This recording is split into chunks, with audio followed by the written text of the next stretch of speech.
Have you ever felt like a silent spectator in a world that has forgotten how to speak in whispers? You watch the digital battlefield where the loud voices of the past clash with the frantic cries of the future, and you feel a strange, hollow distance from it all. You see the accusations, the outrage, and the relentless noise of generations arguing over who broke the world and who is responsible for fixing it.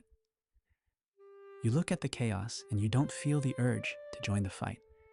Instead, you feel a weary, ironic sense of familiarity. You have seen the cycles of hope and disappointment before, and you know that beneath the shouting, everyone is just trying to find a footing on shifting sand. You carry a quiet, persistent stillness, wondering if you have become invisible by choice or if the world simply stopped looking for you a long time ago. You are standing in your kitchen in the blue, fragile light of 5 a.m., the house still breathing in its sleep.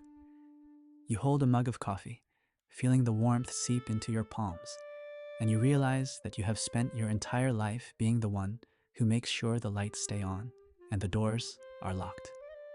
You are the bridge between the analog world of your childhood and the digital hurricane of your present.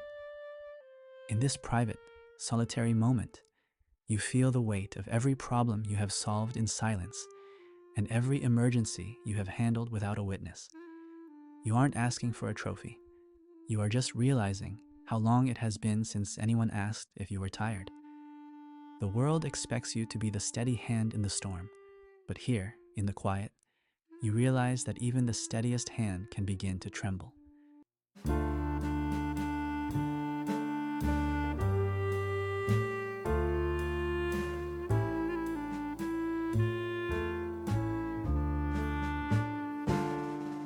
The world often looks at your generation, Generation X, and labels you as cynical, detached, or the forgotten middle child. Society is obsessed with the dramatic friction between the old guard and the new, leaving you in the shadows of the cultural conversation. They mistake your whatever for a lack of caring, and your silence for a lack of ambition. They assume that because you don't perform your pain in public, you must not be feeling it at all. They treat your self-reliance as a given, a natural resource that will never run dry. They are wrong. This is not a lack of depth. It is a profound strategy of self-containment. When you remain quiet while the world screams, it is because you were raised to believe that your emotions were an inconvenience that the world didn't have the time to solve. Your silence is not apathy. It is the armor of a person who learned far too early that they were their own only rescue.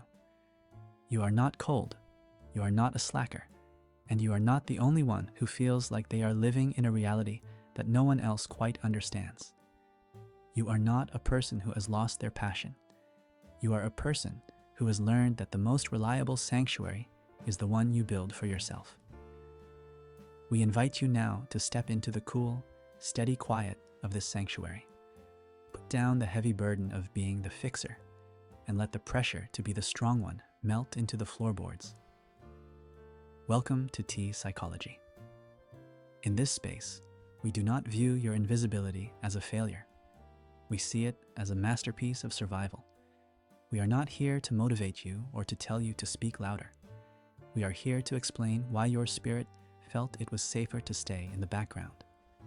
We are here to validate the long, solitary road you have walked and to honor the resilience that has kept you standing even when no one was watching. Your body records the history of every afternoon you spent waiting for a door to open. To understand the psychology of Gen X, we must look at the way the brain adapts to a landscape of emotional autonomy. Within the deep structures of your mind, your systems for self-regulation were forged in a unique era of unsupervised safety. Your history has shown that when a child is consistently dropped off at an empty house, the brain develops a heightened sense of internal reliance. In the 1970s and 80s, as the structure of the family shifted and the latchkey childhood became a reality for millions, the developing mind had to find a way to navigate fear and loneliness without an immediate external mirror. From an evolutionary perspective, An animal that cannot rely on its protectors must become hyper-aware of its own capabilities. Your brain learned that comfort was not a guarantee and that help was a rare resource. This created a specific cognitive pathway where the self became the primary source of safety. You didn't become independent because you wanted to. You became independent because your nervous system realized that no one was coming to catch you if you fell. This is why you struggle to ask for support today. It's not a choice. It's a survival instinct that tells you that vulnerability is a risk you cannot afford to take. Behind this layer of quiet efficiency lies the history of a heart that learned to value its own silence over the risk of being ignored. To understand the scars that formed this habit of self-containment, we must look at the specific atmosphere of your past, where the world was rapidly changing and the adults were often preoccupied with their own survival. You grew up in the era of the unattended afternoon, a time when the house was yours to govern before the sun went down. You learned the language of a silent kitchen, the rhythmic hum of the appliances, and the specific weight of a key hanging against your chest. You were the child who didn't wait for permission to be hungry or for a hand to hold when you were tired. It's recorded as a deep, internal directive. Your needs are your own responsibility, and to ask for more is to burden a system that is already at its limit. Your body remembers the specific, cold sensation of watching the institutions you were told to trust begin to flicker and fail. You witnessed the public shattering of dreams on television, the explorers who never reached the stars, the leaders who turned out to be hollow, and the promises of a permanent golden age that began to fray at the edges. You tasted the suffering of a world that felt increasingly unpredictable, and in response, you developed a finely tuned internal radar for the insincere. You learned to keep your expectations low, not because you were negative, but because you were protecting your spirit from the crushing weight of disappointment. You have experienced, endured, and tasted the bitterness of being the generation that was expected to grow up fast and fade into the background, and you are still going through the echoes of that invisibility even now. The weight of this history manifests as a deep, physical resistance to being the one who needs. You aren't just being difficult when you refuse help. You are protecting the only version of safety you have ever known. Your mind perceives the act of leaning on another as a return to a state of vulnerability that was never safe for you as a child. You carry the exhaustion of someone who has spent decades being the translator between the old world and the new, the one who understands the analog past and the digital future, but feels truly at home in neither. The cost of continuing this habit of hyper-independence is a life lived in a state of high-functioning isolation.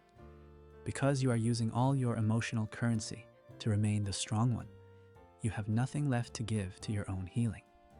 This constant pressure creates a profound, internal burnout that doesn't look like a collapse. You are living in what we call the sandwich trap, caught between the declining health of the generation before you and the rising anxieties of the generation that follows. You are managing the medications of your parents while navigating the mental health struggles of your children, all while being expected to perform with the same quiet efficiency you've always maintained. Your body records the strain of every late-night worry and every suppressed cry for help, manifesting as a persistent, hollow fatigue that no amount of coffee or sarcasm can truly mask. You are staying strong to avoid the short-term chaos of a family falling apart, but in doing so, you are paying a long-term price of total self-neglect. The silence tells us that you often feel like a ghost in your own success. You have the career, the family, and the outward signs of a stable life, but inside, you are still that child in the quiet house, waiting for someone to notice that you are doing it all alone. You see the world celebrating the voices of others, and you feel a terrifying sense of being a relic of a time that no longer exists. This is the lingering shadow of a heart that has been taught that its own presence is only valuable when it is solving a problem. You are safe in your reliability, But you are also profoundly starved, surrounded by people who depend on you, but do not truly see the cost of your endurance. The softening of the armor does not begin with a loud declaration or a dramatic abandonment of your duties. It begins with the quiet, radical permission to simply be tired. For decades, you have measured your worth by how much you can carry without breaking, by how many fires you can extinguish before anyone else even smells the smoke. The first psychological solution is to realize that your hyper-independence is not a personality trait. It is a long-term response to a world that didn't have a place for your needs. You do not have to fix yourself to be whole. You only need to acknowledge that the child who raised themselves has done a magnificent job, but they are allowed to rest now. When you stop equating your value with your utility, the heavy wall of self-reliance begins to breathe. Integration happens when you allow the you, who solves everyone's problems, to meet the you, who is still waiting for someone to ask how you feel. You can begin to bridge the gap by practicing the difficult art of receiving. It starts small, letting someone else pick up the tab, allowing a friend to listen to your thoughts without offering a solution, or simply admitting to your partner that the day was heavy. You are teaching your nervous system that the sky will not fall if you let go of the reins for a moment. You are showing the child within you that it is finally safe to be held. You are shifting from a state of having to do it all to a state of choosing what matters. We invite you to view the midpoint of your life not as a decline, but as a long-awaited homecoming. You have spent your energy building bridges for others, translating between generations, and holding up a sky that felt like it was always on the verge of collapsing. Now, you are allowed to walk across those bridges to a land that belongs to you. This is the era of your own authenticity. You no longer have to perform the irony or the sarcasm to keep the world at a distance. You can be direct, you can be soft, and you can be unapologetically real. Every time you choose your own peace over another person's convenience, you are reclaiming a fragment of the childhood that was spent being a small adult. You are moving from being a ghost in the system to being the heart of your own story. Your body records the moment you finally stop clenching your jaw. Self-love is the gentle, steady hand that tells you that you are more than the sum of your responsibilities. Can you look at the person you have become? The one who survived the silence, the one who mastered the change, the one who stayed when everyone else left, and offer them a deep, soul-level thank you. You have been the glue for a world that often didn't even notice you were there, but you are not just the glue. You are the vessel itself, and you deserve to be filled. You do not have to be needed to be loved. When you offer yourself the compassion you have so freely given to your parents and your children, you are finally breaking the cycle of emotional isolation. The silence tells us that you are finally ready to be the protagonist of your own life.